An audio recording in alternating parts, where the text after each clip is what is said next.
오늘 말씀은 좀 바꿨어요.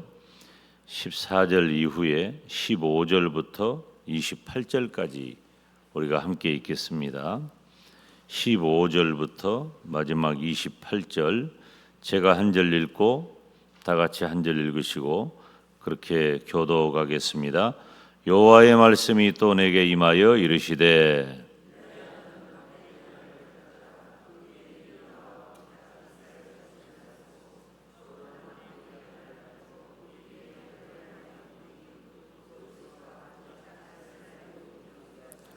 그 막대기들을 서로 합하여 하나가 되게 하라. 네 손에서 둘이 하나가 되리라.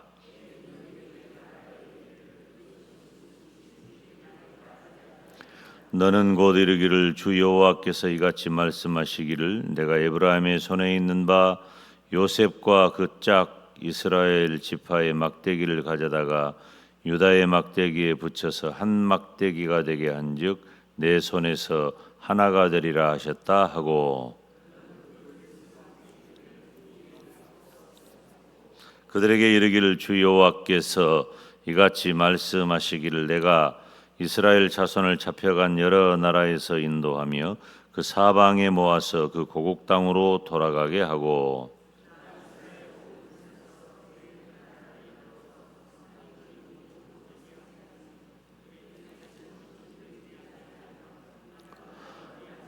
그들이 그 우상들과 가증한 물건과 그 모든 죄악으로 더 이상 자신들을 더럽히지 아니하리라. 내가 그들을 그 범죄한 모든 처소에서 구원하여 정결하게 한즉 그들은 내 백성이 되고 나는 그들의 하나님이 되리라.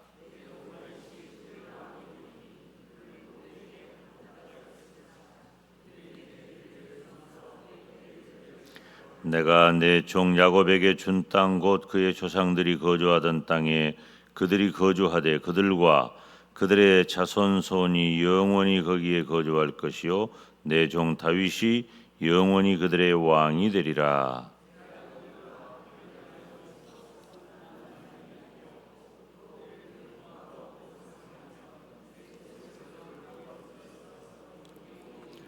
내 처소가 그들 가운데 있을 것이며 나는 그들의 하나님이 되고 그들은 내 백성이 되리라. 내 성소가 영원토록 그들 가운데 있으리니 내가 이스라엘을 거룩하게 하는 여호와인 줄을 열국이 알리라 하셨다 하라. 아멘. 자, 또 다른 마른 뼈에 관한 이야기입니다. 지금 우리가 일반적으로 마른 뼈라고 하면 이스라엘이 멸망해 버린 거죠. 북왕국 이스라엘도 멸망하고 남왕국 유다도 멸망한 거예요. 아주 처참하고 이 마른 뼈 따구라고 했으니까 이 마른 뼈니까 소망이 없는 거죠. 전혀 소망이 없는 그 가운데 하나님께서는 그 마른 뼈가 살아날 것이라고 말씀하시고 그리고 실제로 이스라엘 민족이 회복되는 역사가 일어납니다. 누가 이 일을 할 수 있을까요? 어느 누구도 상상도 못할 일이지만 하나님께서 하신 줄로 믿습니다. 우리 모두는 다 마른 뼈 시절이 있어요. 또 지금도 어쩌면 내게 남아있는 마른 뼈가 있습니다. 그래서 때로는 그것 때문에 무너지고 때로는 그것 때문에 힘겹고 제가 참 이 목사로서 그 절절하게 들었던 기억에 남는 말이 뭐냐면 목사님 너무 고단해요 라고 하는 말이에요. 이 고단하다는 말은 사실 그렇게 우리들에게 크게 다가오지 않을 정도로 일반적으로 쓸 수 있는 말인데 그 인생에 그 꼬이고 풀리지 않고 힘겨운 그런 일들이 얼마나 오랫동안 지속되었는지를 느끼게 해주는 그런 마음이 담겨 있는 표현이었어요. 혹시 우리 중에 그런 고단함, 그 처절함, 그런 일들은 없습니까? 우리는 그렇다면 지금 마른 뼈 시간을 지내는 것입니다. 이때 사람들에게 찾아오는 것은 절망과 고통과 원망, 포기 이런 단어들이에요. 그러나 하나님께서는 그 마른 뼈에도 생기를 불어넣으시고 살도 힘줄도 다 붙게 하셔서 다시 살아나게 하신 줄로 믿습니다. 하나님께서 하신 일은 우리가 상상할 수 있는 그런 일이 아니에요. 어떻게 이렇게 처절하게 무너져버린 이스라엘이 회복될 수 있을까요? 그런데 하나님께서는 그 일을 하시겠다고 말씀하시고 실제로 그 일을 하십니다. 회복은 하나님께 있는 줄로 믿습니다. 그래서 하나님이 우리의 소망이 되시는 거예요. 여러분, 이 소망이라는 단어가 얼마나 좋은 단어입니까? 그런데 우리는 어느 순간 소망 없는, 소망 잃어버린 그런 상태가 될 때가 있잖아요. 그거 안 좋은 거예요. 내가 그러고 싶어서 그런 것은 아니지만 우리는 내게 주어진 여건 상황 때문에, 형편과 처지 때문에, 환경 때문에 우리는 얼마든지 절망하고 마른 뼈 같은 상황으로 우리 인생이 접어듭니다. 그러나 하나님은 살려주시기 때문에, 회복시켜 주시기 때문에, 그 회복이 하나님께 있기 때문에 우리는 우리 자신이 아니라 하나님을 인하여 소망을 갖게 되는 줄로 믿습니다.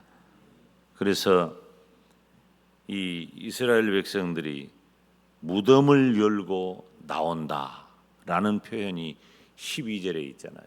무덤을 열고 나온다. 엄청난 소망이 되는 것. 소망의 근거 되신 하나님이 우리와 함께 하신 줄로 믿습니다. 그런데 지금 이 이스라엘이 나라만 망한 게 아니에요.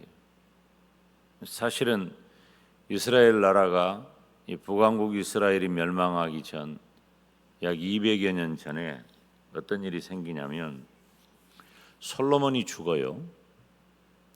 솔로몬이 죽은 다음에 남왕국 유다와 북왕국 이스라엘로 나라가 분열이 됩니다. 이 이스라엘이 분열이 되는 데는 정치적인, 경제적인 그리고 신앙적인 이런 이유들이 있어요. 보는 시각에 따라 달라요. 그런데 우리는 다분히 영적이죠. 이 북왕국 이스라엘은 지파나 영토나 환경으로 말하면 절대적인 위치에 있어요. 10지파예요. 남왕국 유다는 베냐민과 유다 지파. 그래서 남왕국을 유다라 그렇고 북왕국을 이스라엘이라고 하는 거예요. 그러니까 지금 북왕국과 남왕국으로 분열되는데 분열되는 요인도 하나님을 떠났기 때문이고 분열되어서도 하나님을 떠나는데 북왕국 이스라엘은 철저하게 하나님을 배반하는 길로 갑니다. 그 왕들의 면면을 보면은 여로보암부터 여로보암 왕이라고 하는 말 자체가 얼마나 악한 왕의 시대를 열어가느냐를 알 수 있을 정도로 역사적으로 북왕국 이스라엘은 역사적으로나 문화적으로나 영적으로나 타락의 길로 가는 거예요. 악한 길로 가는 거죠. 하나님 떠나버린 거예요. 남왕국 유다는 하나님께서 사실 이 아브라함과 다윗의 자손 예수 그리스도의 족보라고 했잖아요. 바로 이 다윗의 자손의 계보 족보를 이어나가는 왕조는 남왕국 유다입니다. 그래서 우리가 여러분 기억하시죠? 창세기 49장에서 이제 야곱이 자기 아들들에 대해 예언을 하는데 유다를 가리켜서 사자 새끼라 그래요. 왕이라고 말이죠. 사자 새끼라는 건 왕이라는 말이에요. 포도나무 같은데 거기에 양을 묶어 놓는 거예요. 포도나무가 그렇게 짐승을 묶어 놓을 정도로 강한 나무 아닙니다. 그런데 거기에 묶어 놓는 거예요. 그러니까 하나님께서 이스라엘의 왕조를 이어갈 유다 지파를 남왕국 유다로 보호해줘요. 왜 남왕국 유다인가? 바로 남왕국 유다 안에는 하나님의 성전이 있어요. 성전을 통해 여전히 하나님을 제사하는, 즉 하나님을 신앙하는 그런 나라로 세워져 가는 거예요. 그러니까 남왕국 유다는 가끔 악한 왕이 등장해. 그런데 북왕국 이스라엘은 다 악해요. 그러니까 이렇게 남왕국 유다와 북왕국 이스라엘이 분열. 그러니까 이스라엘이 우리나라하고 조금 비슷한 면들이 여러 가지가 있죠. 나라가 분열이 된 거예요. 나라가 분열된 것은 엄청난 비극입니다. 솔로몬 시대에 솔로몬의 처첩이 1000명이었어요. 이 솔로몬의 처첩이 1000명이었다고 하는 것은 이스라엘이 얼마나 그때 당시에 중동의 패권을 가졌다라고 표현할 정도로 하나님이 부흥하고 성장하게 해주셨는가, 부강한 나라로 만드셨는가 알 수 있는 대목에, 과거에는 혼인정책을 했잖아요. 그 나라하고 이렇게 잘 지내려면은 우리 공주를 시집 보낸다든지 혹은 귀족의 딸들을 시집 보낸다든지. 그러니까 솔로몬 왕에게 시집 온 그 처첩 1000명들은 그냥 예사로운 여자들이 아니에요. 다 각 나라를 대표하고 상징할 만한 공주나 귀족의 딸들이란 말이에요. 올 때 다 뭐 하나씩 가지고 왔어. 그냥 온 것 아니에요. 올 때 전부 하나씩 이고지고 온 거예요. 뭐 가지고 왔어요? 자기들이 섬기는 우상 가지고 온 거지. 그러니까 가장 부강하고 가장 좋은 그 시절 이스라엘 땅이 온통 이방 우상의 산당으로 채워져 버린 거예요. 이스라엘 땅이 그렇게 넓은 땅 아니잖아요. 결국은 영적으로 타락한 솔로몬 시대의 마지막을 하나님께서는 북왕국 이스라엘과 남왕국 유다로 나뉘어지는 그런 분열로 그렇게 정리를 하셔요. 남왕국 유다가 신앙을 지키는 그런 좋은 믿음을 언제까지나 간직하고 있었다면 얼마나 좋았겠어요. 그런데 다 물들어 버린 거예요. 여기 보니까 두막대기라 그랬잖아요. 두막대기. 그런데 우리가 좀 주목할 만한 단어가 있어요. 16절에 너는 막대기 하나를 가져다가 그 위에 유다와 그 짝 이스라엘 자손이라 쓰고, 또 다른 막대기 하나를 가지고 그 위에 에브라임의 막대기 곧 요셉과 그 짝 이스라엘 온 족속이라고 써라. 19절에도 내가 에브라임 손에 있는 바 요셉과 그 짝이의 짝. 짝이라는 말은 하나란 말이에요. 하나라는 말. 짝이라는 말은 하나라는 단어예요. 하나. 그런데 하나인데 나뉘어져 있잖아요. 지금 느닷없는 얘기를 하는 거예요. 지금 나라가 망해가지고 있는데 갑자기 짝이라는 단어가 등장해. 막대기가 등장을 해요. 이스라엘이 지금 그 뒤에 나오는 중요한 인물이 있어요. 24절에 내 종 다윗이 그들의 왕이 되리니. 여러분, 이스라엘의 상징 왕이 누굽니까? 이스라엘의 상징 왕은 다윗입니다.